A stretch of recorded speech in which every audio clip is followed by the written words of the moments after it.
There's a lot of joking about drug testing or were they going to drug him up. It looked more like he had a lobotomy. To be honest with the American people now, who is actually running the country?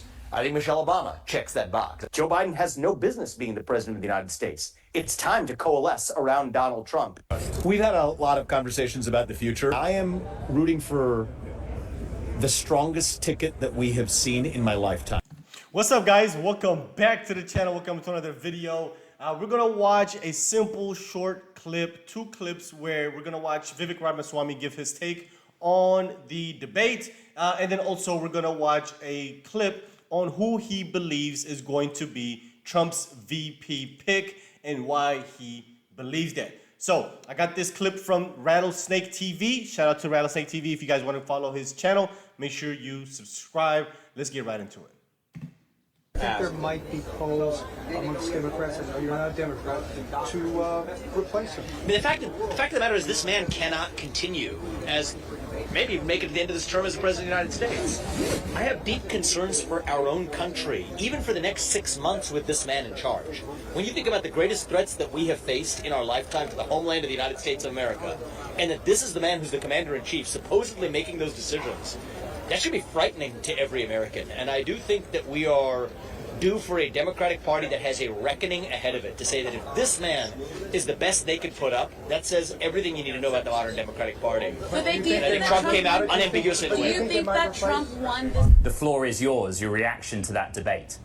Well, look, I was in Atlanta last night, got back to my home in Columbus today, and after sleeping on it, my conclusion's the same as what we saw last night, which is this was sad for the United States of America to see the current president, Joe Biden, in the mental state that he's actually in. There was a lot of joking about drug testing or were they going to drug him up. It looked more like he had a lobotomy. And I just think that that's a sad thing speaking as an American, regardless of partisanship. When you think about the country that has produced the greatness of innovation and the leaders leading companies in the private sector, to see the person who's leading the federal government himself be as absent as he was yesterday, I think is really a damning indictment of the modern Democratic Party. I thought President Trump did a good job. Yeah. Mr. Ramaswamy, may I just jump in? And it's interesting that you ran as a presidential candidate for the Republican Party. You're representing former President Trump, but you started by speaking about President Biden's performance. Many are frustrated this morning that we actually didn't hear any answers to the questions posed to former President Trump about what he would do if re-elected, what some of his policy platforms were. What did you learn about what former President Trump might do were he to be re-elected to the White House? Well, you asked me about my impressions, and I think the number one most salient thing about the debate for anybody who watched it was indeed the surprise of Biden's performance, which is why I commented on it in response to your question. But I agree with you. It's much more productive to talk about the policy vision of the man who's likely to be the next president, which is Donald Trump. And I think one of the things we took away from yesterday was talking about the revival of American success and a focus on the economy. The fact of the matter is President Trump, I think, demonstrated that despite being a member of a different economic class than most Americans, as a billionaire, he is still somebody who understands prices have gone up, but wages have remained flat. And I think that part really landed. Mr. Ramaswamy, may I just point out what you said on prices and also wage inflation? You said prices have gone up, but wages have remained flat. That is no longer true. If you look today, we saw inflation in May down fractionally, almost negligibly, but wages were up 0.7%. I just want to get the latest data out there. Let me just comment on that in direct response to you. Please. So you're a numbers guy, I like that. As you well know, I believe you well know, inflation is accumulative, right? So that is the inflation rate. But inflation over the course of the last several years, you want to look at actual many consumer goods and products, are up by over 50% since the time Biden took office. How much does a carton of egg cost? How much does a car cost? How much is your electric bill? Those are undoubtedly higher than when Joe Biden took office. And it is a hard fact that wages have not gone up at the same rate. So I don't want to play this verbal jujitsu of the last month's numbers. If you're going to get into facts, I'm all in favor of it. Those are the hard, indisputable facts. And we don't have to argue the facts because most Americans who pay those bills already have a deep understanding of that. And I do think that that is going to be a guiding force in what we see this November. Oh, that was phenomenal. That was phenomenal. Years. My question is, though, how will the Democrats force him out before the election? How are they going to do it? Well, the reality is, Stuart, the first step was having this debate in the first place. This is the earliest ever televised presidential debate in U.S. history, and the first one that occurred before the nominating convention of either party. That was not an accident. The Democratic camp, supposedly Biden's camp, but it was really the Democratic machine, argued for this and negotiated for this for a reason. The reality is they deserve to be honest with the American people now. Who is actually running the country? Who is in charge of the United States of America? After last night's debate, I don't think there's a single person at home who saw that who believes it's Joe Biden, because it's not. But we deserve a government that tells us the truth. And I think one of the concerning questions for right now, not even the election, I'm talking about today, the next few months leading up to the election, is who is actually leading the United States of America? The Democrats and the White House have not offered a clear answer to that question. And if they tell us that's Joe Biden, we now know that is a lie. And Americans, I think, demand the truth because our security determines and depends on it. There's supposed to be another debate in September. I think it's September the 10th or the 11th. The 10th, I believe it is. Do you think it'll take place? The reality is the Democrats may have a very different plan that they have yet to be transparent about with the public, and we're going to have to see what happens in the next 2 months on that front. Former Missouri Senator Claire McCaskill, she's wondering why Kamala Harris or Gavin Newsom aren't throwing their hats in the ring. So, Vivek, who do you think will run if the Democrats push Biden out? Who they got? Well, look, I think they have a lot of people who are aspiring to that seat, but they have an identity politics problem. They have a Kamala Harris problem. If there's one person who's less popular than Joe Biden, it is actually none other than Kamala Harris, the person waiting if something happened to Joe Biden to take the presidency. So the reality is they have to pick somebody who solves that woman of color label. That's what they've adopted. It's their words, not mine.